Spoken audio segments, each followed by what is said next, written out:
Sébastien, posons cette question une semaine après les intempéries qui ont fait 4 morts le week-end dernier dans le Var. Pourquoi continue-t-on dans ce pays à construire dans des zones inondables ? Il y a pourtant des règles d'urbanisme, des plans de prévention, des risques, des zones non constructibles. Et malgré cela, à Alès, par exemple, dans le Gard, un centre commercial a ouvert ses portes à la rentrée en pleine zone inondable, malgré les recours de l'État.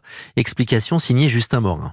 Le promoteur immobilier Foncière de France s'est battu pendant près de 20 ans pour ce projet. En 2010 pourtant, gros coup dur. Le plan de prévention du risque inondation établi par la préfecture interdit toute construction sur le site. Il y a un risque lié à la rupture d'une digue. Ce plan est donc immédiatement contesté devant la justice.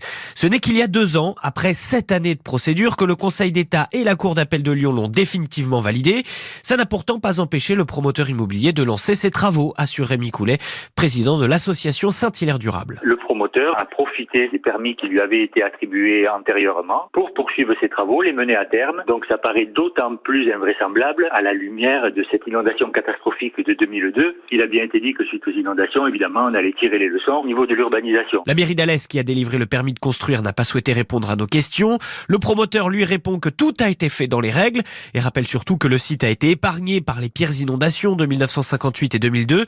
La Foncière de France critique un principe de précaution fantaisiste alors qu'une centaine d'emplois a été créé. La préfecture, elle, s'accroche à une nouvelle décision du tribunal administratif de Nîmes, attendue l'an prochain. Justin Morin, est noté qu'un nouvel épisode méditerranéen est attendu ce soir dans le sud-est de la France.